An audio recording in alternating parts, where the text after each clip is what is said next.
Strategi proses mencakup empat strategi proses, analisis dan desain proses, teknologi produksi, dan teknologi dalam jasa. Tujuan dari strategi proses adalah untuk menciptakan proses dalam menghasilkan produk yang memenuhi persyaratan pelanggan dengan biaya dan batasan manajerial lainnya. Fokus proses. Fasilitas produksi yang diatur seputar proses untuk memfasilitasi produksi dengan volume rendah dan variasi tinggi. Dikhususkan untuk membuat produk dengan volume rendah dan variasi tinggi di tempat yang disebut dengan job shop. Fasilitas diatur seputar kegiatan atau proses tertentu. Fasilitas adalah proses yang difokuskan dalam hal peralatan, tata letak, dan pengawasan. Setiap proses dirancang untuk melakukan berbagai aktivitas dan menangani perubahan yang sering terjadi. Berikutnya, fokus repetitif.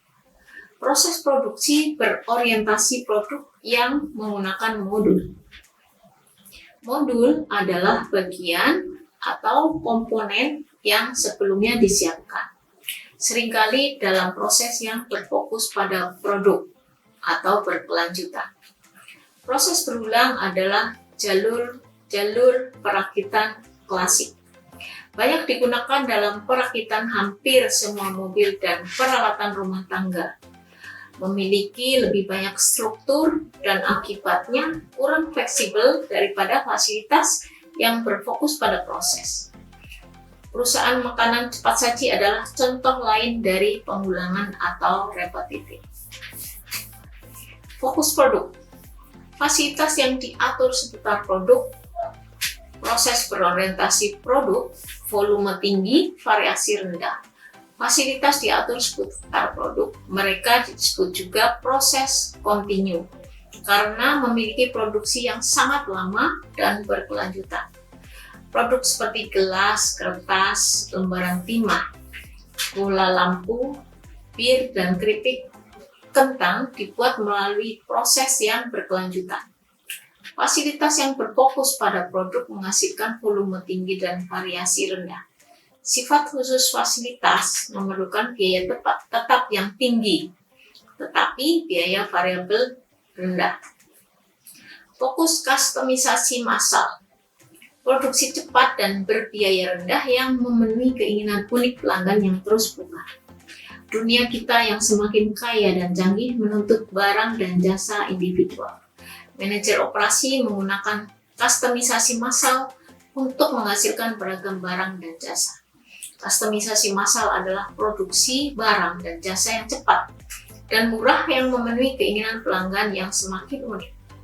Kustomisasi massal memberi kita variasi produk yang secara tradisional disediakan oleh manufaktur volume rendah atau fokus proses dengan biaya produksi volume tinggi standar atau berfokus pada produk.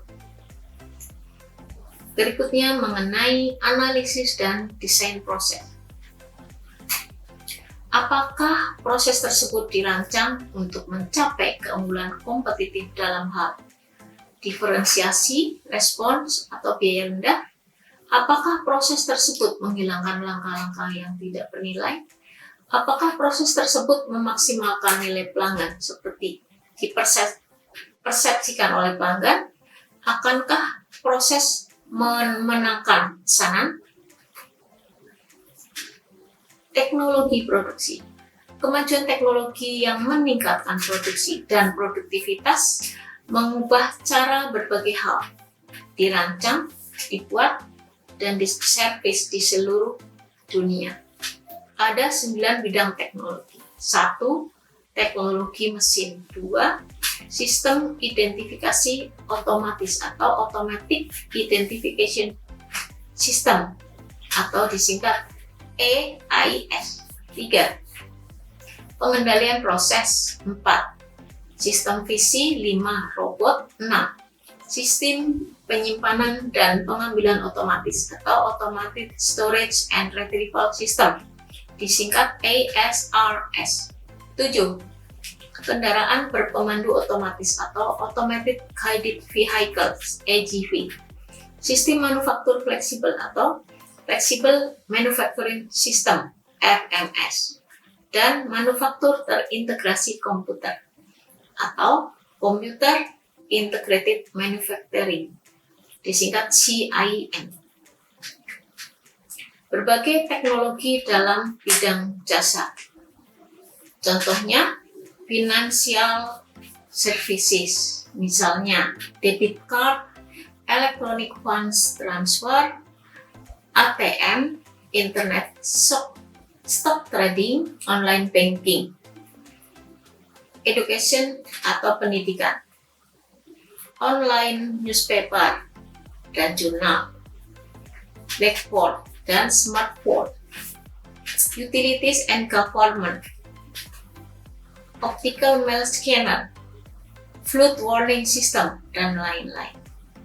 Restoran and food, wireless order from waiters to the kitchen, robot butchery, transponder on cars that track sales at drive-thru, communication, interactive TV, e-books via Kindle, hotel, electronic check-in atau check-out, wholesale atau retail trade, point of sale atau POS terminal, e-commerce, electronic communication between store and supplier, barcode data, dan RFID, transportation, automatic toll booth, satellite directed navigation system, Wi-Fi in automobile, healthcare, online patient monitoring system, online medical information system, dan robotic surgery,